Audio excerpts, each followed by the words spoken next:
Welcome all to an overview of my worst reading month of 2024, in which I didn't think it was going to be great, but I had no idea it was going to be this bad. If y'all remember, I filmed my wrap up a little bit earlier in October because I was going to Egypt right at the beginning of the month. So I knew that I wasn't going to read the most. I was hopeful. I'm always hopeful. But realistically, when I'm away, I don't read all that much. And then on top of that, I decided to do an episode of Shelve It or Scrap It where I did like a try a chapter kind of tag. And I spent a week sampling books instead of actually completing anything. So what this has resulted in is the month of the year where I have read the least amount. And like I said, I filmed that October wrap up early, which means one of the books that I'm going to be talking about today, I actually read in October. And then another one, full disclosure, I finished it on the 1st of December because at the end of the month I was super busy and I had 100 pages left. But because of what book it is, I was like, I'm not rolling this over. This is going into November. So the statistics that I'm going to give you, I did even worse than that. I mean, it's fine. I'm not super pressed about it. And actually, going into the last month of the year, I know a bunch of people understandably have a lot of drive to like achieve their goals and push just a little bit harder to get everything done and to kind of achieve everything that maybe slipped by the wayside a little bit throughout the year. I'm the complete opposite. Like by the time it gets to this time of the year, I'm like, I'm done. Like I'm just gonna vibe. I'm gonna do whatever I want to do. So is December gonna be better? I hope so, because I actually want to read a lot. But if it's not, I'm not pressed about it. And I'm also not pressed that I didn't manage to read the most in November either. But getting into those stats. So aside from this month, aside from November, I have not read less than 3,000 pages. Most months I've read more, like around 4,000 pages, but I haven't read less than 3,000 pages in any month aside from November. And if you take away those two books that I didn't technically read in November, yeah, I actually read like less than 2,000 pages. But the stats that we're going with today, in the month of November, I read a total of 2,822 pages across 7 books, and this breaks down to an average of 94 pages per day. For the star ratings, I had 1 2-star read, 3 3-star reads, and 3 4 stars, breaking down to an average of 3.28 stars per book, which interestingly is exactly the same average that we had for October as well. For the demographics, I read 2 young adult books and 5 adult. For the formats, I had 2 standardly formatted novels. I listened to 2 audiobooks.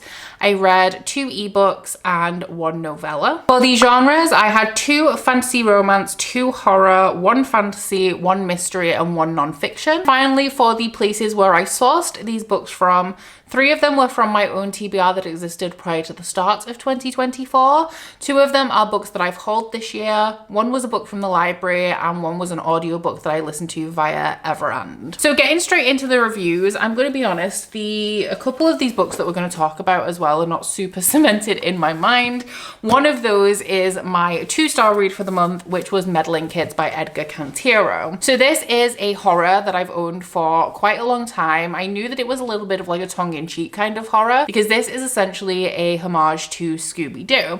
So I knew that it was kind of on the fun side. I knew that it would have a little bit of humor, and that was kind of the thing that I was a little bit nervous of going into this because I'm not a funny gal. I like things dark, I like things serious, I like a bit of sarcasm, but that is about as far as I go in terms of humor. But this one is essentially a book that is set in the 90s, and it is following a group of adults who, when they were teenagers, I think in the late 70s, they had a detective club, so like a Scooby-Doo gang. This is set obviously 15-20 years after they cracked their biggest case, which was the case of the Sleepy Lake monster. However, this has been haunting them for quite some time because something just does not feel right about what happened the summer that they cracked this case. So one of them, Andy, kind of gets the band back together. However, everyone's kind of in a different place in their life now. Andy is on the run from the law. Kerry is kind of working a dead-end job and lives in this like freezing pokey studio flat in the city. Nate has checked himself into a mental asylum because he is experiencing constant hallucinations. And Peter, who was originally the leader of their group, has passed away a few years before this story starts. However, he is not exempt from this story because he is one of the hallucinations that Nate is experiencing. So Andy gets this group back together and they go back to the scene of their last case to explore it a little bit further because they just don't think that the guy that they unmasked was actually responsible for what happened, and they think that potentially something supernatural was at play there. So the first red flag of this book for me was actually just straight down to personal preference, and that was that we had some of that slapstick humor coming in a scene very early on in the book where we're rescuing Nate from the asylum that he has checked himself into. Thinking about it, if I had thought about this a little bit more going into it, this being a homage to Scooby-Doo is a little bit of a red flag for me in itself, because I'm not a massive fan of action adventure stories. I don't like books that rely heavily on action or have a ton of action scenes, which this, being related to Scooby-Doo, is obviously going to. So that was kind of the first point that turned me off, and I was like rolling my eyes a little bit, but because it's the nature of the story, I kind of rolled with it. However, throughout the book, as we got further and further into it, it was more and more action based, more and more humorous, and it lost my interest a little bit. However, my least favorite part of this is the representation and the way that certain characters and their circumstances are dealt with in here. We have a female main character who is Andy, the one that gets the band back together, who was a tomboy when she was a kid, and people keep questioning why she is a woman. More than one person throughout this book at different points says to her like, oh, I thought you'd be a boy by now, and Andy's like, no, I'm just a tomboy, like I accept that women can like masculine things and that's all that this is. But it's still like her gender is still questioned throughout the book, even though she has done nothing and said nothing to lead people to believe that she may have transitioned, especially because this book is set in the 90s. And then we do have a trans character in here, and that was handled even more poorly. It felt very weird to include representation like this, especially when we're questioning the gender of Andy, because I think we're all grown-ups here. We all accept that like both women and men can like masculine and feminine things. It doesn't need to be a question of gender. It can just be a question of preferences. So for it to be such a point that was highlighted in here did feel a little bit odd, and then to throw a trans character in there as well and handle that poorly made this even worse to me. On top of that, there are mentally ill people in here who are like patients at this asylum, and other like minorities that are discussed in this book without a great deal of sensitivity, in my opinion, and it just really gave me the ick overall. My next read was one that I thought that I was going to enjoy, and I did enjoy it, but with this one I do kind of feel like this is a book that a lot of people who are more into this style of book would enjoy, and it's just not something that's particularly my cup of tea, and that is What the River Knows by Isabel Ibanez. I have 3 editions of this book, and I picked the one to show you guys today that had the shiny plastic cover on, which was not my brightest moment. But this was the group book for the Egypt trip that I went on, which was a Trover trip hosted by Gavin from Gavin Reads All. Thank you once again, Gavin, for inviting me along. But this one is a historical fantasy about a girl from Buenos Aires who travels to Egypt searching for answers to her parents' death. So she has been left behind ever since she was a small child, when her parents, who are, I don't know what they actually are, but they're obsessed with Egypt, and they have become involved in searching for lost tombs. Now, this book specifically centers around the lost tomb of Cleopatra. So our main character Inez has always wanted to go with them, but they have always insisted in leaving her behind. So when she receives a letter about their mysterious deaths, she takes it upon herself to travel to Egypt to get to the bottom of what actually happened to her parents, and in the midst of this she ends up joining the hunt for the lost tomb of Cleopatra. I do like historical fantasy. There are particular time periods that I enjoy. This one is the end of the 19th century, I think it's the late 1800s, and it is a time when Britain are heavily present in Egypt, and because of that, a lot of this book felt very much like 19th century British society, and that period of time, like the 1800s, the 1900s, especially relating to British society, but anything that's like Victorian or Victorian adjacent is really not my cup of tea to start off with.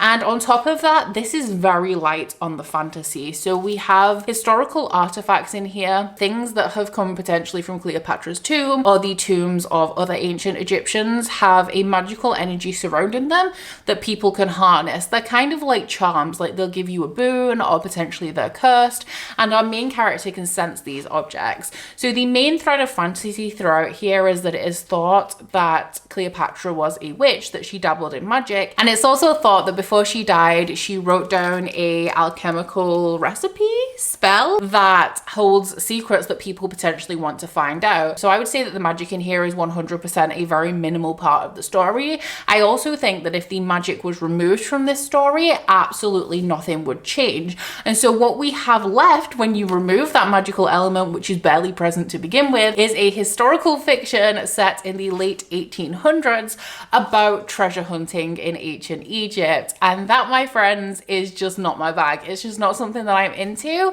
There is a romantic plot line in here because our main character is constantly fighting with her uncle's assistant. Essentially, she turns up in Egypt and her uncle is like, you need to turn around and go right back home, honey, because you are not welcome here. It's not safe. And he assigns his assistant to keep tabs on her, and she's constantly trying to give him the slip, but ends up kind of roping him into going along with her plans and getting to the bottom of the mystery that she's trying to solve, and a friendship kind of starts to bloom between those. So there is, if you're looking for a historical fantasy set around ancient Egypt or set around the tombs of the pharaohs and that kind of thing, and you like a little bit of a romance, I do think that you will enjoy this. I do actually think it is well done for what it is. It's just what it is something that is not particularly interesting to me at all. One thing that I do think it did very well though, and one thing that I really enjoyed about this, is the level of detail in terms of the locations in Egypt that it explores, especially because the majority of the locations mirrored ones that we were also visiting on our trip. So I had a really good time with that, and I found it to be super atmospheric, but overall it was not something that I really enjoyed. One that I also did not really enjoy, I gave it 3 stars though, because with some of these I acknowledge that I'm the problem. Like, it's just not something that is for me, and if it was read by somebody who would enjoy this type of thing, then they would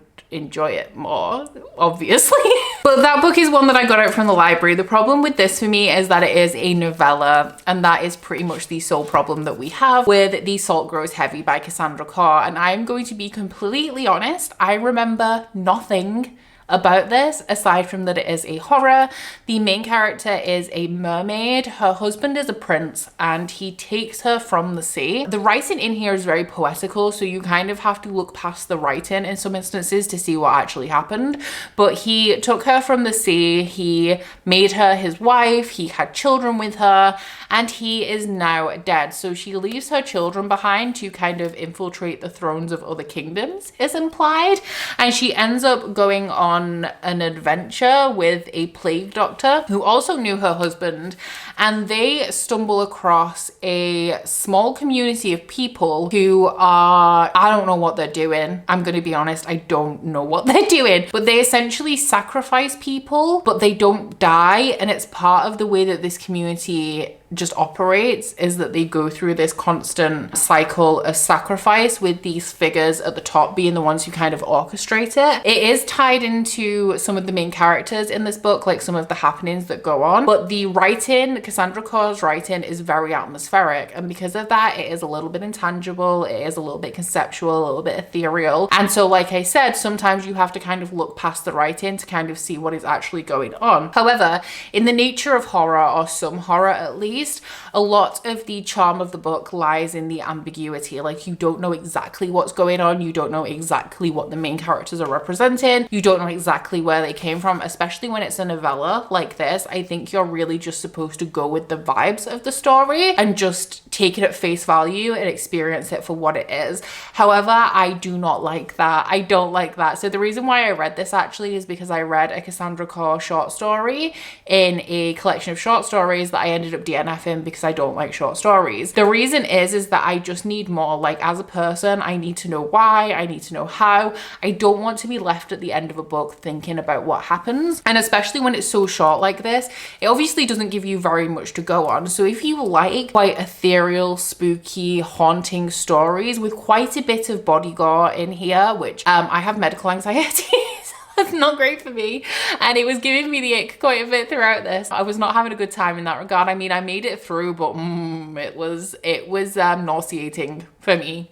in quite a few parts. But if you are somebody who likes short, haunting horror stories with like a beautiful, poetic, atmospheric writing style, I feel like this could be something that you could enjoy. And I do really love Cassandra Carr's writing, but I just don't think it's for me in terms of a story. Like, I love to read her writing, but her stories are just a little bit too intangible for me as a reader who is super logic based and just wants to know everything about everything all of the time.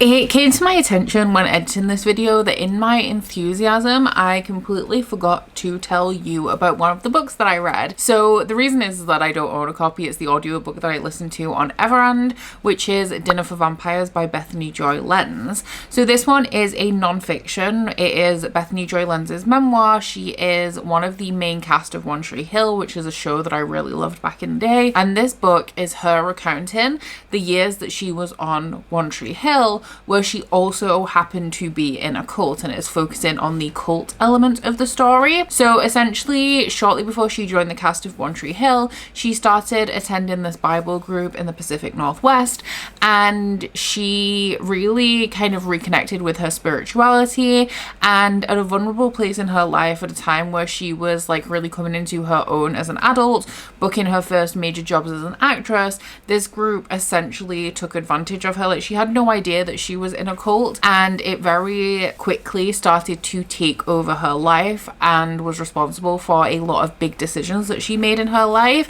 including her marriage. Like, her marriage was like organized, orchestrated, carried out by this cult, which obviously resulted in a relationship that was not at all healthy.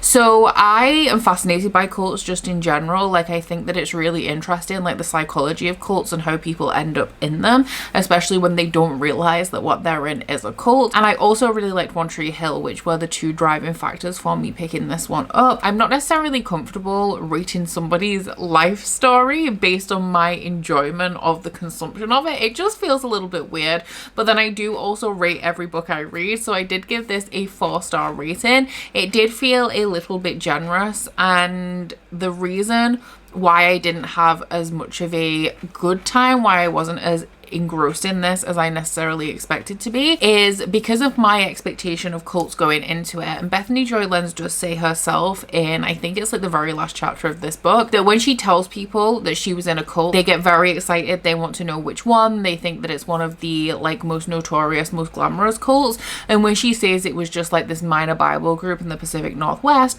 people immediately kind of lose interest. And I have to admit, that is the expectation that I went into this with all of the sensational of cults and media coverage. I had a level of expectation that was just not met by this book, because Bethany Joy Lenz's life experiences did not meet my expectations. But then I don't necessarily think that I should judge someone heavily because their life was not as sensationalized as I expected it to be. It was narrated by the author, which is why I do prefer to listen to memoirs and nonfiction when I do read them.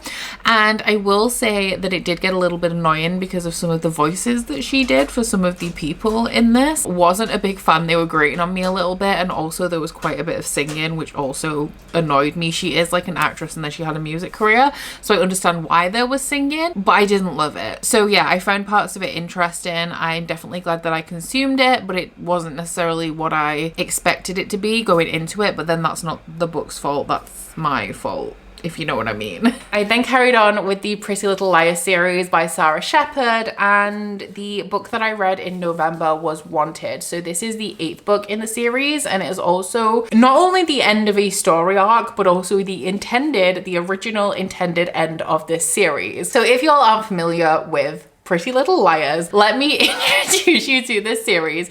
So this was a TV show. It was a series of books first in like the early 2000s. I think it started in like 2004 or 5, something like that. And then in 2010, it was made into a TV show. I watched the TV show at the time. I really enjoyed it, and I collected the books, but I never read them. And then on a whim, I kind of picked them up this year, and I'm having a really, really good time with this series. So it's following a group of girls whose friend goes missing, and she was the glue that held this group together. So after her disappearance, they have all drifted apart. They've gone on with their own lives for a couple of years until they are brought back together when they all start to receive anonymous text messages from somebody called A, or who signs their messages A, who is threatening them and blackmailing them into doing their bidding. And the thing that they're holding over their heads is that A will expose all of their secrets if they don't do what A wants them to do. So they end up coming back together to kind of get to the bottom of who is doing this to them.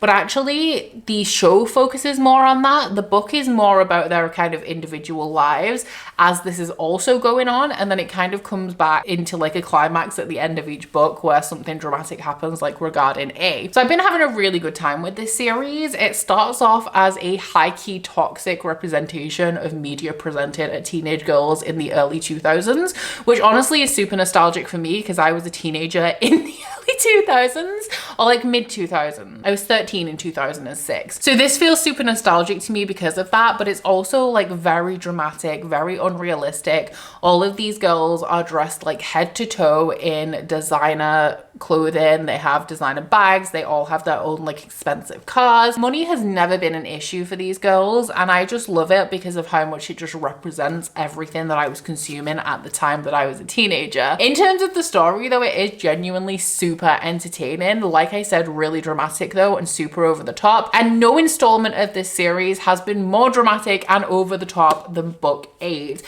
which I'm actually shook that this was considered or intended to be the original end of this series. There's 8 more books. I've heard that it kind of peaks here and actually goes downhill from this point. So I currently own another 3 books in this series. And if by the time I finish book 11, like I'm not having a good time, I am just going to cut my losses because I went into this expecting to hate it anyway. I thought it was going to be awful. So I think I'm already pushing my luck with the fact that I'm having an amazing time with this series, and I'm like 8 books in at this point. But the plot in this one, the general storyline that we were going with, the characters that were turning up, the things that they were telling us, I was on the edge of my seat. I was gooped, I was gagged, and I was having a great time. So I gave this one 4 stars. It's crazy that this one was intended to be the last in the series because of how much it kind of introduced and just run with.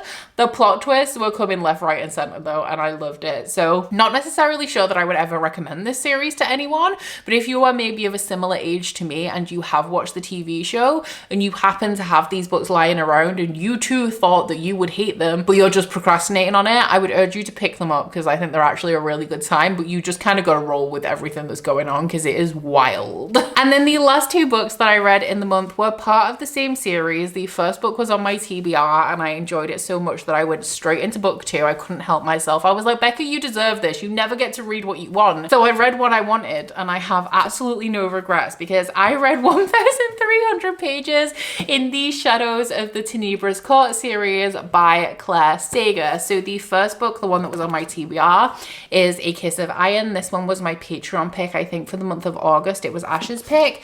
And then I went straight into A Touch of Poison. So these are both available on KU, which is how I read them. But Claire Sager was an author who was at Rare earlier in the year, which is a romance author signing that I tend to go to. I'm not going next year, but I've been the last 3 years. I had this on KU and on my TBR, and I didn't end up reading it in time to know if I wanted a physical copy. But because I was at Rare, I got a copy anyway, and I had it signed. I miss and love indie paperbacks. So when I went straight into book 2, I also ordered book 2 because especially with how romantic series are getting picked up left, right, and center these days, I want a matching set and I am not going to be dawdling about it anymore. Like if I find a romance that I love, I'm going to binge it, and if it's available in indie paperbacks, I am going to buy it. This is a trilogy. It is part of a larger fantasy world though. I'm just going to hold A Kiss of Iron because these are really, really big. It is a part of a larger fantasy world which is called Claire Sager's Saberverse, but the Shadows of the Tenebras Court are a trilogy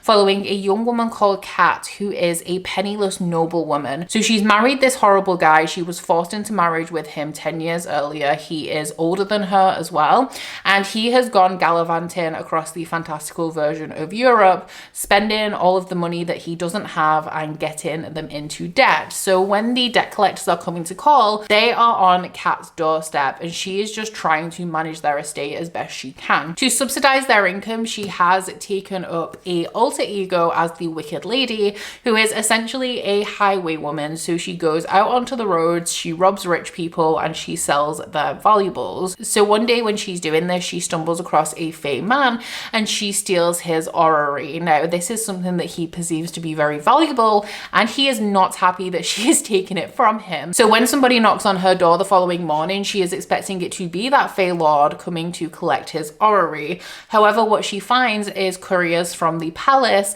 summoning her to become a lady in waiting for the queen. This is very surprising to her because, as I said, she is a penniless noble, so she has status, but she's not really highly regarded in this society. But she goes along anyway and finds out that the reason why she has been called is actually because the royal spy master would like her to spy on some of the fey nobility that are currently circling the queen because she is eligible to marry. So she is half fey, but her magic hasn't manifested, so they're looking for a fey husband to kind of solidify her claim to the throne.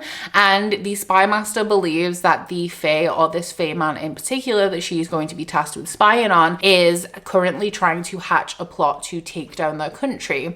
So when she agrees to this, because the spy master offers to pay her handsomely, which will get her out of debt, she finds out that the man that she has been tasked with seducing and spying on is none other than the man that she stole the orrery from, and he recognizes her immediately and has not forgotten what she has taken from him. So these two begin circling each other as Kat is also navigating the politics and intrigue of the royal court, as well as dancing a dangerous line with all of the fae that are currently surrounding her. I think at the time that I picked this one up, I was just really in the mood to sink into a new romantasy series, and this one really was a hit with me. I would kind of compare it to things like From Blood and Ash and also the Plated Prisoner series. It has a very slow start and a slow build throughout. Like throughout this first book especially, you spend most of your time just getting to know the two main characters and watching them kind of circle each other. They end up in a situation where they're kind of hooking up, but they're not admitting feelings, like they're not entering into any kind of relationship, they're just having a good time together.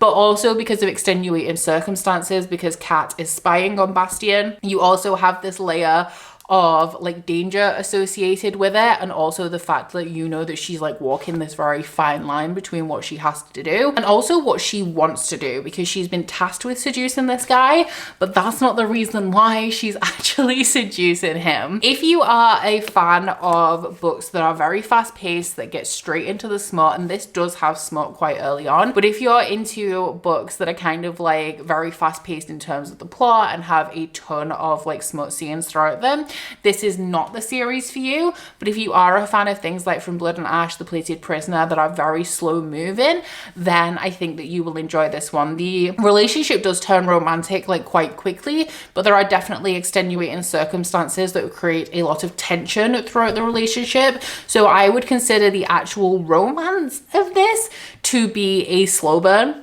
throughout the series, even though we do have some intimate scenes that come like quite early on in this one. I will say that book one does lack plot, which is why I'm saying if you like fast-paced books, then this is not the one for you, because it was only when I got to book two that I kind of understood what the actual plot of this series is.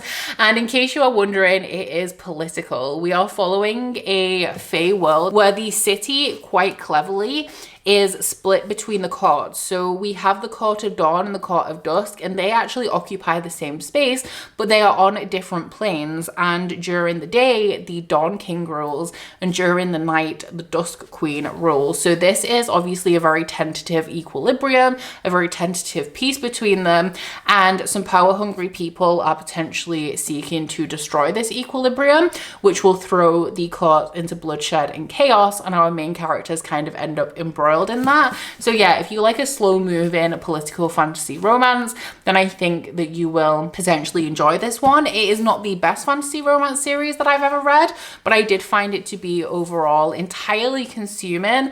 And I mean, it took me a couple of weeks to read these two books. It is like 1,300 pages, but it has been a long time since I have been this absorbed in a series that I just want to continue into book two, and do continue into book two immediately. But it was also the kind of series, especially in book one, where the world was just kind of falling away while I was reading it, and I was immediately getting sucked into the story, which doesn't happen to me too often these days, which is why I really, really love this one, and I gave them both 4 stars each. Content warnings though, actually, if you are thinking of picking this one up, it does deal quite heavily with themes of abuse and also different kinds of abuse. So we're talking like domestic violence, child abuse, also sexual abuse.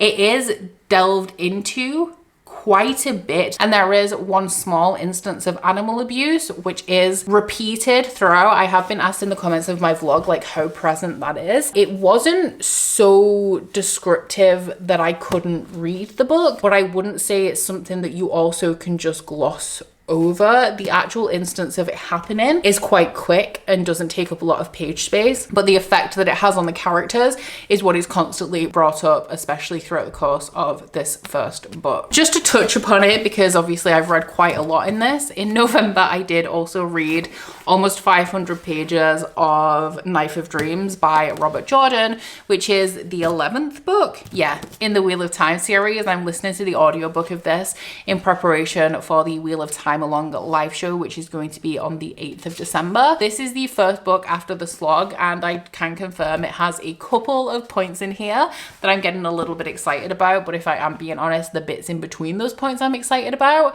are kind of just same old, same old. So there's that. I will be finishing this though very soon, obviously before the 8th of the month. So these are all of the books that I read in November. It is not my biggest stack by far, but like I said, I'm not mad about it. At this time of the year, I just want to vibe. I don't want to be stressed and I don't want the pressure. So it is inconvenient that I didn't read the most in November, because that has left me with a really big TBR of things that I kind of want to get through in December before the end of the year. But it's also not the end of the world. I had quite a few comments on my December TBR being like, enjoy Christmas, don't get so stressed. I'm not stressed about it, guys. I know that reading is not serious. It's my job and it still is not serious to me at all. Unless it is like a book club thing and the live show is imminent and I haven't read the book, that's stressful. But aside from that, my silly little pile of possibilities, it's, if I don't read them, it's fine. Like, I'm not gonna cry about it, you know? So down in my comments, let me know if you have read any of these and what you thought about them.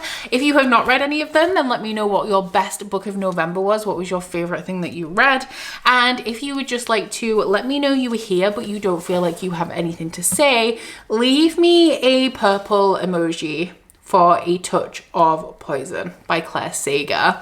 But aside from that, guys, please don't forget to like this video if you liked it and subscribe if you wanna. If you head to my description box, you will find a link to my Goodreads, my Instagram, and my Patreon if you would like to join me on any of those. But that's it from me today, guys. Bye! Oh, you bite your friend like chocolate. You say you'll go and nobody knows, with guns hidden under our petticoats. We're never gonna quit it, no, we're never gonna quit it, no.